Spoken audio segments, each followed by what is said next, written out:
a guilty cowboy stumbles upon three brave Apache women at a hidden hot spring, and one look from the youngest sparks a wild adventure of guns, guts, and growing love that'll keep you on the edge of your seat. That's the hook pulling you into this exciting tale, pal. Hang on tight. The gunshot had been echoing in Clyde Hargrove's ears for 3 days now. Not real gunfire. The memory of it chasing him west toward the Colorado River, where he hoped to wash the guilt from his hands. His horse picked its way carefully down the rocky slope toward the water, steam rising from the natural hot springs that fed into the main current. Clyde had heard about these springs from other riders. Apache territory, they'd warned. Dangerous. But danger felt like exactly what he deserved. The splashing sounds reached him before he saw them. 3 women in the water, their dark hair spread like ink across the surface. The youngest one noticed him first, her eyes meeting his across the distance with a directness that made his chest tighten. She should have screamed, should have called for help, or ducked beneath the water. Instead, she tilted her head and studied him with the kind of look that made a man forget how to breathe properly. "Lost!"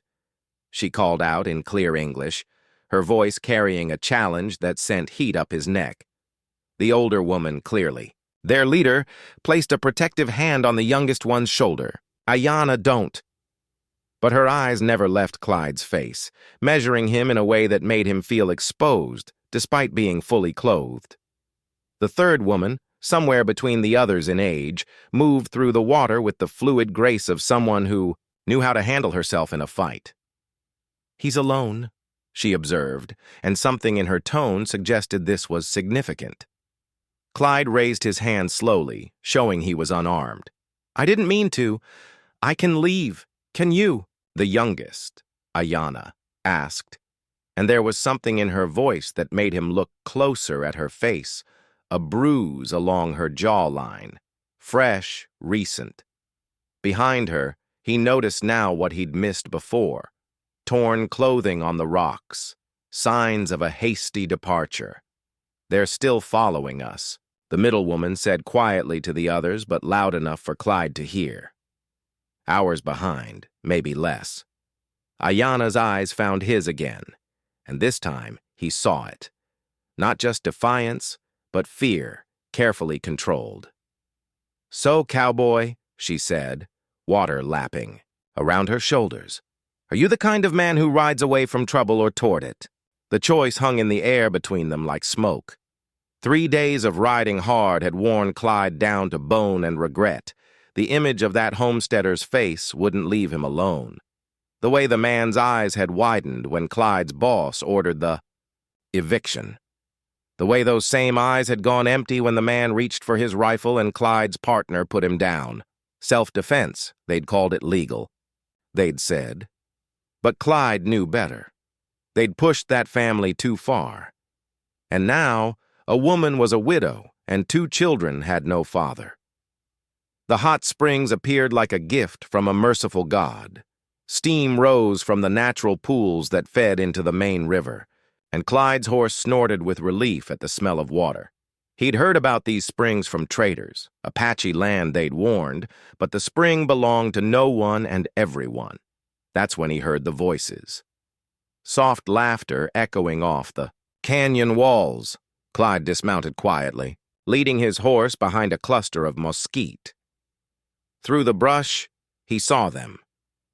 3 women enjoying the warm water in complete privacy. Their clothes lay folded on dry rocks nearby, along with what looked like hastily packed belongings. He should leave. A decent man would turn around and ride away without a sound. But then he noticed the torn fabric, the hurried way their possessions were scattered, and the way the oldest one kept glancing toward the canyon mouth as if expecting unwelcome. "Company!" The youngest woman turned suddenly, her dark eyes finding his hiding spot with unnerving accuracy. Instead of alarm, her lips curved into something between a smile and a challenge. "Planning to watch all day, cowboy? Or do you have something useful to contribute?" Heat flooded Clyde's face. He stepped out from behind the mesquite, hands raised. "Ma'am, I didn't mean to intrude. I was just watering my horse. Were you now?" She moved through the water with confident grace, seemingly unbothered by her state of undress. "And I suppose you always water your horse from behind the bushes." The middle woman spoke sharply in Apache to her companion. But the youngest, who couldn't be more than 20, simply shrugged. "He's already seen us, Senna. Might as well find out what kind of man he is." The oldest, clearly their leader, studied Clyde with calculating eyes. "You're running from something," she said.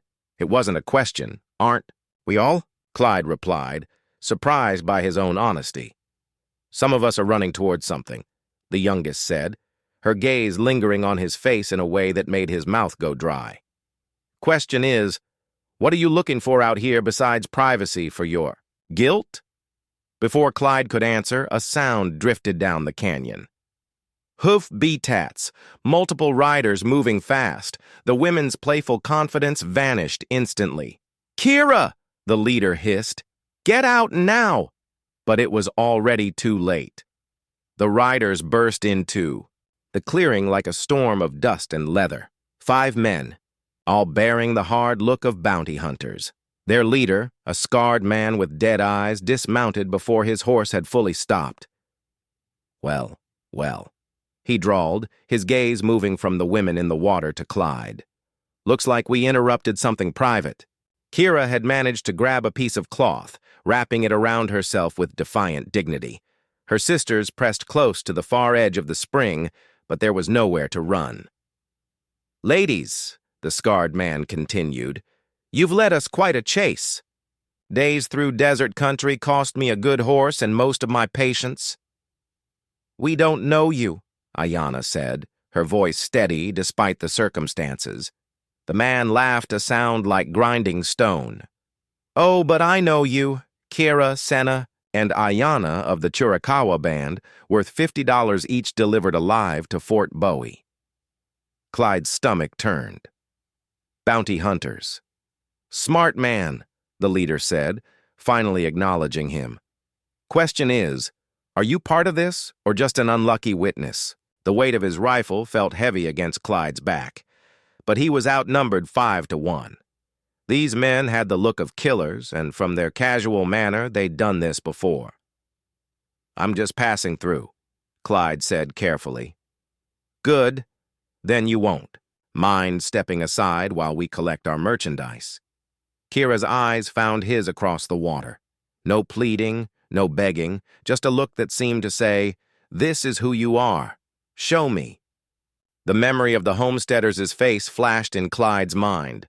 Another moment when he'd stood by and let stronger men take what they wanted. Another time he'd chosen safety over conscience. "What are they accused of?" he asked. The scarred man's smile widened. "Does it matter? Army wants them, and the Army pays well." He gestured to his men. "Get them out of there and try not to damage the goods." 2 of the bounty hunters waded into the spring. Senna grabbed a sharp stone from the bottom, but the men were ready for resistance. One backhanded her casually, sending her sprawling. That's when Clyde made his choice. His rifle was in his hands before he'd consciously decided to move. The metallic click of the lever action echoed off the canyon walls. Stopping everyone in their tracks, I said, "What are they accused of?" The scarred man turned slowly, his hand hovering over his pistol. "Mister, you really don't want to make this your fight." "Maybe not," Clyde said, his voice steadier than he felt. "But I've been running from fights my whole life. Gets tiresome after a while." Kira's expression shifted from resignation to something that might have been hope or maybe admiration. Either way, it made his chest tighten in ways that had nothing to do with fear. The bounty hunter's eyes narrowed. 1 rifle against 5. Poor odds, Cowboy. "Maybe," Clyde agreed. "But I only need to kill one of you to change those odds considerably." The silence stretched like a taut rope, ready to snap, the scarred. Bounty hunter's hand inched toward his pistol. "You know what your problem is, Cowboy. You don't understand the situation." "Enlighten me." Clyde said, keeping his rifle trained on the man's chest. These three killed a cavalry patrol, ambushed 6 good soldiers, and left them to rot in the desert sun. The bounty hunter's smile was cruel. Still, feeling heroic, Clyde's certainty wavered. 6 soldiers dead. That changed everything. But when his eyes found Kira in the water, she shook her head almost imperceptibly. "Lying comes easy to you," she said, her voice carrying across the spring with quiet dignity. "Must be all the practice." "You calling me a liar, Apache?" The scarred man's face darkened. "I'm calling you what you are," Kira replied. "A man who trades in human flesh for coin." Senna spoke rapidly in Apache to her sisters. Ayanna nodded, then addressed Clyde directly. "Those soldiers died of fever. We tried to help them. That's our crime, showing mercy to dying men." The bounty hunter spat in the dust. "Pretty story. Won't change the $50 on each of your heads." Clyde felt the familiar weight of doubt settling in his chest. Was he about to die for 3 women? He didn't know. Women who might be killers. But then Kira moved slightly in the water, and sunlight caught the bruises along her ribs. Fresh ones. Recent ones. The same pattern he'd seen on beaten prisoners and abused wives. "How'd they get those marks?" he asked. Quietly. The bounty hunter's silence was answer enough. "You've been hunting them for 3 days," Clyde continued, pieces falling into place, riding them hard. "Not much food or rest for prisoners, I'd guess. Bounty says alive, not comfortable," one of the other hunters said with a laugh. Kira's eyes met Clyde's again, and this time he saw something that made his breath catch. Not just gratitude, but recognition. She saw the same struggle in him that he saw in her. The weight of choices that couldn't be taken back. "Tell you what, Cowboy," the scarred man said. "Lower that rifle and ride away. We'll even let you keep whatever you saw here private. No one needs to know you were enjoying the view." Heat flared in Clyde's chest at the implication. The casual way these men spoke about the women as if they were cattle to be herded and sold. Counteroffer. Clyde said, "You mount up and ride out. Leave the women be. Can't do that. Money's too good. Then we have a problem." The tension stretched tighter. Clyde's finger rested on the trigger, his shoulder aching from holding the rifle steady. 5 against 1. The mathematics of it were brutal. That's when Kira did something that changed everything. She stood up in the water, not to flee or hide, but to step closer to Clyde's position. Water streamed from her hair, and her chin was raised in defiance that took his breath away. "If you're going to fight for us," she said quietly, "then we fight together, the bounty hunters." Eyes followed Kira as she moved through the water toward shore, her movements fluid, despite the obvious pain from her injuries. Bold, stupid, but bold. Clyde kept his rifle trained on the scarred man, while tracking the others in his peripheral vision. 2 still stood by their horses. One had moved to flank left. Another was creeping toward the women's belongings on the rocks. "The way I see it," the leader continued, "you've got maybe 30 seconds before this goes bad for everyone. Drop the rifle and we'll make this quick." Quick for who? Kira had reached the shallows now, water lapping around her ankles. She grabbed her torn dress from the rocks, pulling it over her head with practiced efficiency. "You've been tracking us for 3 days. Seems like you enjoy the hunt more than the capture." "Girls. Got a mouth on her," one of the bounty hunters said. "Be fun to shut it." Clyde's finger tightened on the trigger. "Careful." The scarred man held up a hand to his men, but his smile never wavered. "Here's what really happened, Cowboy, since you seem interested in the truth. These 3 were with a band that hit a supply wagon, killed the drivers, stole medicine meant for Fort Bowie. Soldiers who went looking for that medicine died waiting for it. Ayanna spoke from the water. The medicine was spoiled. Rotten. We stopped them from delivering poison to sick children. Not your choice to make." The bounty hunter snapped. "Wasn't yours either," Kira said, now standing beside Clyde, close enough that he could feel the heat radiating from her skin, could smell the scent of water and something uniquely her. But you took it anyway. The proximity was distracting. Clyde forced himself to focus on the men with guns instead of the woman beside him, whose presence seemed to steady his nerves and scatter them at the same time. "Last chance," the scarred man said. "Walk away." "No," Clyde said simply. The words seemed to surprise even him. All his life, he'd been the man who walked away, who took the safe path, the easy choice. But looking at Kira, at the fierce pride in her dark eyes, the way she stood ready to fight despite being outnumbered and outgunned, he felt something shift inside his chest. "No," the bounty hunter repeated. "You heard me." Kira's hand brushed against his arm so briefly it might have been accidental, but the contact sent electricity through him, and when he glanced at her, the look she gave him was worth more than all the safe choices he'd ever made. "Then you die with them," the scarred man said and went for his gun. Clyde's rifle barked first, the shot echoing off canyon walls like thunder. The bounty hunter spun and dropped, clutching his shoulder, but the others were already moving, spreading out with practiced efficiency. "The rocks!" Kira shouted, grabbing a pistol from the wounded man's belt. "High ground!" Clyde levered another round into his rifle as bullets began flying. The real fight had finally begun. Bullets cracked against the rocks above their heads as Clyde, and Kira scrambled up the steep slope.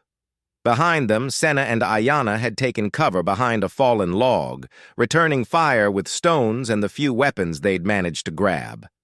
"How many rounds you got left?" Kira asked, pressing herself against the boulder beside him. Clyde checked his rifle. 8, maybe 9. 4 men still standing. Bad mathematics.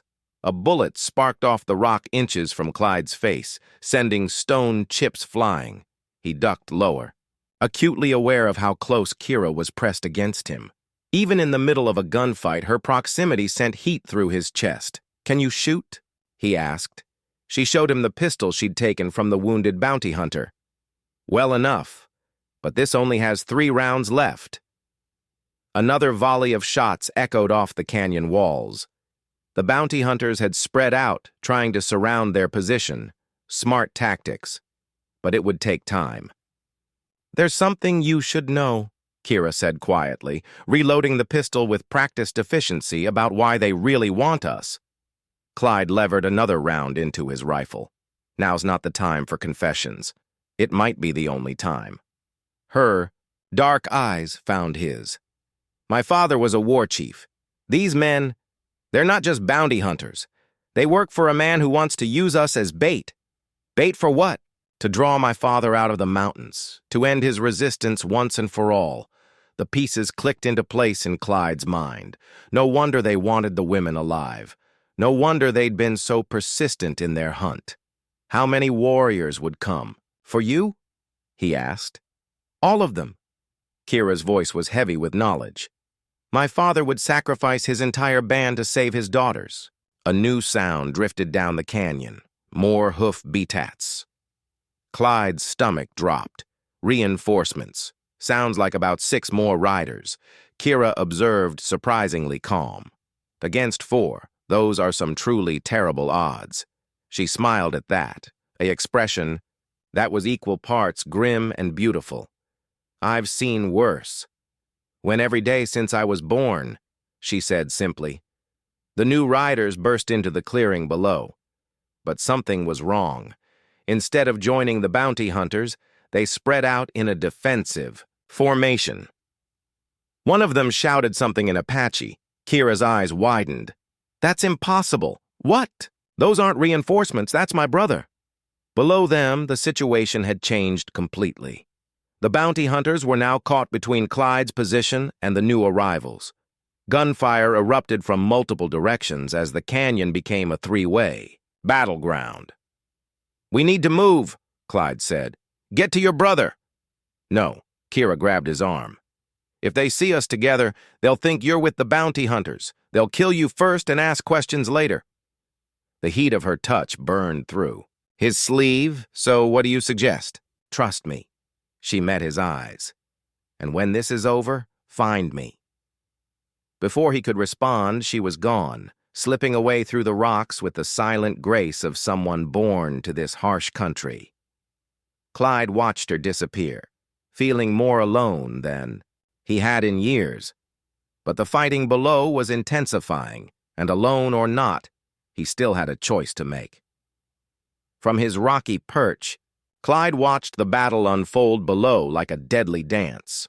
Kira's brother and his warriors had taken cover behind their horses, using Apache tactics that turned the canyon into a maze of crossfire. The bounty hunters caught in the middle were learning why these people had held their territory for generations, but numbers still mattered. Even skilled fighters could be overwhelmed. Clyde counted 6 Apache warriors, 4 bounty hunters still standing, plus the wounded leader who was barking orders. From behind a boulder, and somewhere in that chaos, 3 women he'd sworn to protect. The smart play was to stay hidden, let the 2 sides destroy each other, then slip away in the confusion. He could be miles from here by sunset, back to the life of a drifter with no responsibilities except to himself. The familiar weight of cowardice settled on his shoulders like an old coat. Then he saw Kira. She was moving through the rocks toward her brother's position, but one of the bounty hunters had spotted her. The man was tracking her movement, with his rifle waiting for a clear shot. Clyde's own rifle was in his hands before conscious thought took over. The shot boomed across the canyon, and the bounty hunter spun away from his target, clutching a shattered arm. The gunshot drew attention. Several Apache warriors turned toward his position, their weapons swinging his way. One of them, a young man, with Kira's eyes, shouted something sharp and Apache. "No!" Kira's voice carried clearly across the distance. "He's with us! With us!" The words hit Clyde harder than any bullet could have. The battle was turning now. The bounty hunters, reduced to 3 effective fighters, were being systematically picked off by warriors who knew this terrain like their own heartbeat. It would be over soon, but the wounded leader wasn't finished. From his cover behind the boulder, he pulled out a small mirror, angling it to catch the sunlight, signaling more riders were coming. Clyde could hear them now, the thunder of hoof-beats echoing down the canyon. A lot of riders. Kira had reached her brother's position, but she was looking back toward Clyde's hiding spot. Even at this distance, he could see the conflict in her posture. She belonged with her people, but something was keeping her attention fixed on him. "Cavalry!" one of the Apache warriors shouted in English. The blue uniforms appeared at the canyon mouth like a flood of vengeance. At least 20 soldiers, maybe more, with the kind of discipline that could turn a tactical victory into a massacre. The Apache were trapped. They could fight, but they were outnumbered 3-1.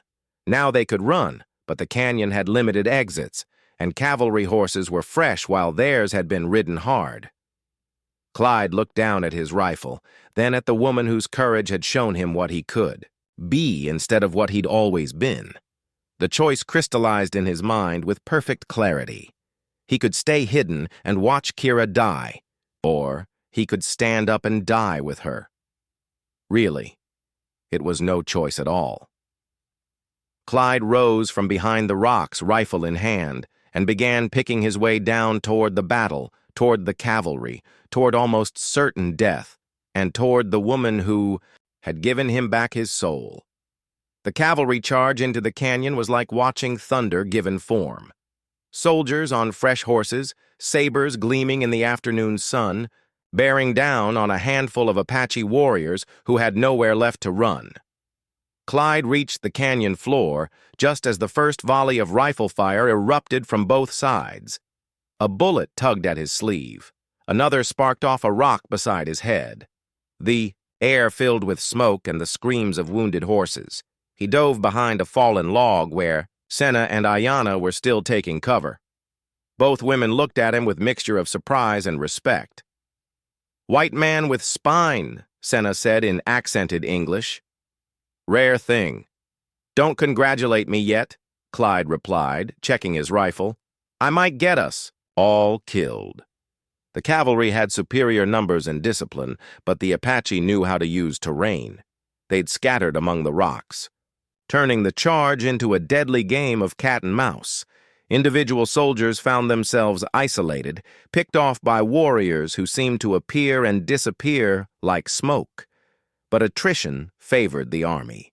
For every soldier who fell, the Apache lost, ground, forced back toward the spring where the canyon walls offered no escape. Clyde spotted Kira and her brother near the water's edge, both wounded but still fighting. A cavalry sergeant was advancing on their position, pistol drawn, while they struggled to reload. Without thinking, Clyde broke cover and sprinted across open ground. The sergeant heard him coming, turned, and fired. The bullet passed so close to Clyde's ear that he felt the heat of it. Clyde's tackle sent both men tumbling into the shallow water of the spring. They fought in the shallows, grappling for the sergeant's dropped weapon. The man was bigger, stronger, but desperation gave Clyde an edge. The sergeant's fist connected with Clyde's jaw, sending stars across his vision. But as the soldier reached for his knife, Clyde managed to wrap his hands around the man's throat. They rolled deeper into the warm water, neither willing to release their hold. Clyde's lungs burned as the sergeant forced his head under the surface. Water filled his mouth, his nose. Then, strong hands pulled him up, gasping and choking. Kira stood over the unconscious sergeant, holding a heavy stone she'd used to end the fight. "Even trade," she said, helping Clyde to his feet. "You saved me. I saved you." Around them, the battle was winding down. The remaining cavalry soldiers were calling for withdrawal, dragging their wounded back toward the canyon mouth. The bounty hunters were dead or fled. The Apache had won, but at a terrible cost. Kira's brother approached them, his face grim. He spoke rapidly in Apache to his sister, then turned to study Clyde with calculating eyes. He says, "You fight like one of us," Kira translated. "Hi. Praise from him. What happens now?" Clyde asked. Kira looked at her brother, then back at Clyde. Something passed between them, an understanding, a decision that would change everything. "Now," she said, "we find out if a white man can learn to live like an Apache." The question hung in the air like smoke from a dying fire. Months later, Clyde woke to the sound of water flowing over smooth stones. The Apache camp was stirring to life in the pre-dawn darkness, and beside him, Kira slept with the peaceful expression of someone who no longer had to run. The bounty hunters were long dead, and the cavalry had declared the women's case closed after Clyde testified about the spoiled medicine and the soldiers who died of fever, not violence. It helped that he'd been wearing a badge when he gave that testimony. Deputy Marshal Clyde Hargrove, appointed by a territorial judge who valued men willing to stand up for justice. But the real changes ran deeper than any official title. Clyde had learned to track silently through pine forest, to read weather patterns in cloud formations, to speak enough Apache to make Ayanna laugh at his pronunciation. More importantly, he'd learned what it meant to belong to something larger than his own survival. Kira stirred beside him, her dark eyes opening to meet his in the growing light.